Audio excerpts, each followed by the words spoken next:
আসসালামু আলাইকুম। আশা করি সবাই ভালো আছেন। আমি জিএসএম আসাদ আলী। আবারও আসলাম নতুন আরেকটা ভিডিও নিয়ে। আজ আমার হাতে যে সেটটি দেখতেছেন, এই সেটটার মডেল হচ্ছে Redmi 9A। এই ফোনটি আমাকে অন্য একজন টেকনিশিয়ান ভাই পাঠিয়েছেন। তার ভাষ্যমতে ফোনটির ডিসপ্লে পরিবর্তনের জন্য তার কাছে এসেছিল। কিন্তু খোলার পর হঠাৎ করে ডিসপ্লের লাইট গ্রাফিক্স দুটোই আসা বন্ধ হয়ে যায়।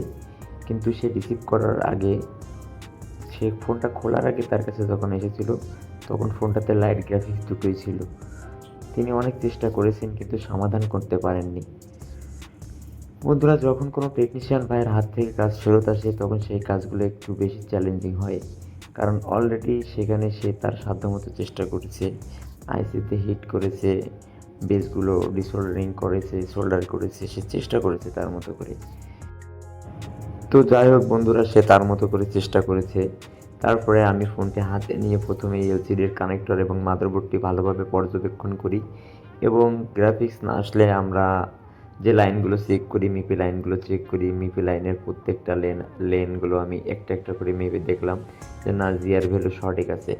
তারপরে আমার ছিল ভোল্টেজ লাইনের পালা। তো আমি -5+5, যেটা ভিএসপি নামে আমরা চিনি, তো আমি এই দুইটা লাইনকে পরিমাপ করে দেখলাম যে এখানে ভিএসএন লাইনটা মিসিং ছিল, মাইনাস ভোল্টেজ যেটা আর কি, -5 ভোল্টটা মিসিং ছিল। আমি দেখলাম কোনো কম্পোনেন্ট শর্ট আছে কি না, ভ্যালু ঠিক আছে কি না। মাঝে মাঝে রিডিংটা ওইখানে জিআর ভ্যালু চলে আসছিল, মাঝে মাঝে ওয়েল আসছিল। আসলে আইসি থেকেই ডিস্টার্বটা হয়তো সম্ভবত ছিল, কারণ ফার্স্ট টাইমে তো বুঝতে পারিনি এটা ডিস্টার্বটা কোথা থেকে আসছে। তো আমি ধাপে ধাপে এটাকে পর্যবেক্ষণ করি এবং কাজটাকে সম্পূর্ণ করি। তো আমি যেটা করলাম সেটা হচ্ছে, আমি যখন -5টা মিসিং পেয়েছি, এখানে মাঝে মধ্যে জিআরও পেয়েছি। তারপর আমি যেটা করলাম যে যেহেতু এটা -5 মিসিং, তাহলে আমি আইসিটাকে আগে রিমুভ করি। তো আমি আইসিটাকে রিমুভ করে ফেললাম। এখন আমাদের কাজ হলো স্কিমেটিক ডায়াগ্রাম দেখে লাইনগুলো ট্রেস করা, যে ঠিক কোথা থেকে এই সংযোগটি বিচ্ছিন্ন হয়েছে বা ভোল্টেজ ড্রপ হয়েছে। আমরা স্কিমেটিক অনুসারে আর কি সব কিছু পরিমাপ করলাম। আইসিটাকে রিমুভ করে একটা একটা করে বিজিয়ে পরিমাপ করে দেখলাম যে না, হার্ডওয়্যারে আসলে আমি তেমন কোনো ফল্ট পাইনি বা দেখিনি। আমি ফার্স্ট টাইমে যখন হার্ডওয়্যারে কোনো ফল্ট না পাই, তখন আমি ফার্স্ট টাইমে যে পুরাতন আইসিটা ছিল, আমি ওটাকে রিভলভ করি এবং আবার ইনস্টল করি। তো দুর্ভাগ্যবশত আমি আসলে ইনস্টল করার পরে দেখি যে ওই আইসিটা কাজ করেনি, ঠিক সেম আগের মতনই আছে, মাইনাস ভোল্টেজটা মিসিং ছিল। তো মাইনাস ভোল্টেজটা যেহেতু মিসিং, এই যে দেখতেছেন যেভাবে আমি স্ক্রিনে একটা একটা করে প্যাড মাপতেছি, এভাবে ঠিকই আমি মাপ মাপ দিয়ে নিয়েছিলাম ফার্স্ট টাইমে। তো ফার্স্ট টাইমে আমি মাপ দেওয়ার পরে আমি কোনো ফল্ট আমি সেখানে পাইনি। তো না পাওয়ার কারণেই আমি ভাবছিলাম হয়তো বা অনেক সময় ডিসোল্ড হয়ে যায়, সেই কারণে আইসিগুলো ডিস্টার্ব করে। যেহেতু টেকনিশিয়ান ভাইয়ের বক্তব্য ছিল যে ফার্স্ট টাইমে ডিসপ্লে ছিল, উনি যখন খুলছে তারপরে এই সমস্যাটা হয়ে গেছে। তো তার ভাষ্যমতে এমনটা হতে পারে যে অনেক সময় যখন আছাড় দিয়ে ডিসপ্লেটা ভেঙে গেছে, সেই সময় ডিসোল্ড হয়ে গেছে। তো এরকমটা হয়ে থাকে অনেক সময়, প্রসেসরের ক্ষেত্রেও এরকমটা হয়। তো আমি ওনার এই ভাষ্যমতেই আমি ওএসিটাকে ফার্স্ট টাইম রিভলভিং করে লাগিয়েছিলাম। তো আসলে লাগানোর পরে এখানে আমি তেমন কোনো রেজাল্ট পাইনি। এখানে যেমনটা ছিল তেমনটাই আমি পেয়েছি। রেটিংগুলো সঠিক ছিল না। হ্যাঁ, এখন আইসির নিচ থেকে যেহেতু ড্রাই হয়নি, তাহলে অবশ্যই আইসিটা খারাপ। তো আমার কাছে সেম ধরনের আরও আইসি ছিল, তো আমি সেই আইসিটাকে ওখানে ইনস্টল করেছি আর কি। তো ভিডিওতে হয়তো আপনারা দেখতেই পাচ্ছেন যে আমি ওই আইসিটা রিওয়ালিং করে লাগাচ্ছি। আসলে সবথেকে ভালো হতো যদি আমি এই কাজের সময় যে ভয়েসগুলো ছাত্রদের জন্য আমি ওখানে দিয়েছিলাম, এভাবে থাকলে আপনাদের হয়তোবা বুঝতে সুবিধা হতো। কিন্তু আমার প্রতিষ্ঠানে এত পরিমাণ নয়েজ ক্রিয়েশন হয়, পাশ থেকে অনেক গাড়ি আসে, এই কারণে আমি সরাসরি ওইভাবে ভয়েস করতে পারি না। তো যাই হোক, আপনাদের বোঝার ক্ষেত্রে আমি আবারও ভয়েস ওভার করে আর কি বোঝানোর চেষ্টা করতেছি। জানি না আপনারা কতটুকু আমার ভিডিওটা দেখে বুঝতেছেন। তো যাই হোক, হয়তোবা দেখলে বুঝতে পারবেন, না বুঝলেও আমাকে কমেন্ট করেন, আমি রিপ্লাই দিয়ে দেবো যে আসলে কাজটা কীভাবে করলাম। তারপরে আমি আইসিটি ইনস্টল করলাম। যেহেতু লাইনটি আইসির নিচ থেকে ডাইরেক্ট আসে, তাই আমি সিদ্ধান্ত নিলাম প্রথমে আইসিটি রিমুভ করে রিভলভ করে দেখব। অনেক সময় অতিরিক্ত তাপ বা ঝাঁকুনিতে আইসির বল ডিসকানেক্টেড হয়ে যায়। তো যাই হোক, এটা তো সবাই জানেন যারা টেকনিশিয়ান ভাই। তো আমি খুব সাবধানে আইসিটি তুললাম এবং সুন্দর করে ক্লিন করার পর রিভলভ করলাম।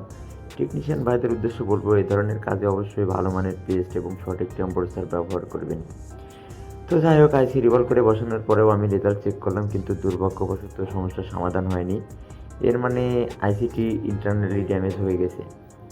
এরপর আমি একটি সেম মাদারবোর্ড থেকে নতুন আরেকটা ফ্রেশ একটা আইসি সংগ্রহ করলাম। তো যাই হোক, ভিডিওর মাধ্যমে আমি দেখানোর চেষ্টা করতেছি, সবাই দেখেন। আসলে নতুন যারা আছেন, আমি তাদের উদ্দেশ্যে মূলত ভিডিওগুলো তৈরি করে থাকি, যাতে অন্তত তারা দেখলে একটু হলেও উপকৃত হয়। তো যারা আমার ভিডিওটি দেখতেছেন বা নিয়মিত দেখেন, তাদের যদি একটু উপকার হয়, অবশ্যই আরেকটা টেকনিশিয়ান ভাইকে দেখার মতো সুযোগ করে দিবেন, অন্তত একটা শেয়ার করে দিয়ে। যাই হোক, আমি নতুন আইসিটা আবার লাগানোর প্রস্তুতি নিচ্ছি। আর এই আইসিগুলো আসলে আমার কাছে অনেক সময় কালেকশনে অনেক আইসি থাকে। আমি পুরাতন স্ক্র্যাপ বোর্ড মাঝে মাঝে ক্রয় করি, ওগুলো থেকে আমি আইসি কালেকশনে রাখি, কারণ সব আইসি সবসময় তো কিনতে পাওয়া যায় না। এই কারণে আমি আইসিগুলো পুরাতন বোর্ড থেকেই বেশিরভাগ কালেকশন করি। তো আইসি আমার কাছে পুরাতন আইসি ছিল, আমি ওই আইসিটাকে সুন্দরভাবে রিবলিং করেছি। রিবলিং করে আমি এখানে ইনস্টল করব। ইনস্টল করার পরে আমি আপনাদেরকে আসলে দেখানোর চেষ্টা করব যে আমি ফোনটা কীভাবে স্বয়ংসম্পন্ন করেছি। তো এই হচ্ছে আমার আইসিটি, আমার পুরাতন আইসিটি, যেটা স্ক্রিনে দেখতে পাচ্ছেন। তো আমি এটা রিবলিং করার জন্য প্রস্তুতি নিচ্ছি। অবশ্যই যারা নতুন টেকনিশিয়ান ভাই, অবশ্যই টেম্পারেচারগুলো সবসময় ঠিক রাখবেন, কারণ টেম্পারেচার বেশি হয়ে গেলে আইসিগুলো ড্যামেজ হয়ে যায়। তো যাই হোক, এগুলো অনেক ছোটো আইসি, গ্লাস আইসি, আবার বেশি প্রেশার দিলে ভেঙে যাবে, এগুলো একটু খেয়াল রাখবেন। পুরাতন যারা, তারা তো জানেন, তাদেরকে আর বলার কিছু নেই। আর যারা নতুন, আমার ভিডিওগুলো মূলত নতুন ভাইদের জন্যই তৈরি, যারা একবারে নতুন মার্কেট প্লেসে আইসি রিলেটেড কাজ করতেছেন বা করার চেষ্টা করতেছেন, যেন দেখলে একটু হলেও উপকার হয়, কারণ আমি সবসময় জ্ঞান শেয়ার করতে পছন্দ করি।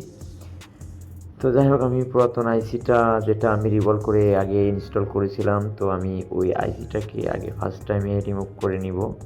ওই আইসিটা রিমুভ করার পরে, এমনি ছোটো আইসি, তারপরে বিজিএ অনেক কম, এগুলো আইসি আসলে ডিসোল্ডারিং ওয়েতে ক্লিন না করলেও আইসি ভালোভাবে ইনস্টল হয়ে যায়। তো আমি এটা সোল্ডারিং আয়রনের মাধ্যমে আমি বলগুলোকে সমান করে নিয়েছি এবং নতুন আইসিটা ওখানে ইনস্টল করব। তো অবশ্যই যারা নতুন আছেন ভাইয়েরা সাবধান, কারণ সাইডে যে আইসিগুলো থাকে, অনেক সময় হয় কি, আমরা ছোটোখাটো আইসি লাগাতে যে পাশে আইসিতে হিট পড়ে ড্যামেজ হয়ে যায়। তো আমরা এদিকে খেয়াল রাখবো, কারণ যদি আমরা ভালোভাবে সেফটি না দিই, ভালোভাবে ঢেকে না রাখি, তাহলে আমার আইসিটা ক্ষতিগ্রস্ত হয়ে যেতে পারে। এই কারণে আমরা এগুলো একটু খেয়াল রাখবো। আমরা খুব সতর্কতার সহিত আইসিগুলোকে ইনস্টল করব, যাতে আমার অন্য কোনো কম্পোনেন্ট বা অন্য কোনো আইসিতে ক্ষতি না হয়। তো দেখতেছেন আমার আইসিটা ইনস্টল করা শেষ হয়ে গেছে। তো এখন আমার চেক করার পালা। আমি সুন্দরভাবে ক্লিন করে নিচ্ছি, বোর্ডটাকে ক্লিন করে নিচ্ছি। আইসি পরিবর্তনের পরে আমি আবারও মিটারে ভোল্টেজ চেক করলাম। তো আলহামদুলিল্লাহ, এখন আমাদের কাঙ্ক্ষিত নেগেটিভ ভোল্টেজ চলে এসেছে। এবার ফোনটি ফিটিং করার পালা। তো যাই হোক, আগে আমাদের এখানে ভোল্টেজ ছিল না, দেখেন আমাদের এখানে নেগেটিভ পজিটিভ দুইটা ভোল্টেজ তৈরি হয়ে গেছে। আগে নেগেটিভ ভোল্টেজটা ছিল না, অনলি +5 ভোল্টেজটা ছিল। তো এখন দুইটা ভোল্টেজ অ্যাক্টিভ। এখন আমরা দেখব আমাদের ফোনটার কী অবস্থা। তো দেখেন, আমরা চেক করতেছি, এখানে আমাদের ফোনটা ডিসপ্লেতে গ্রাফিক্স অলরেডি চলে আসছে।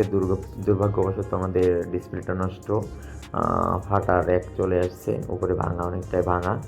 তো যাই হোক, গ্রাফিক্স আসছে, আমরা এখন একটা নতুন ডিসপ্লে দিতে পারবো। আমাদের রেডমি লেখা চলে আসছে, লোগো শো করছে। তো এখানে গ্রিন লাইন স্ক্রিন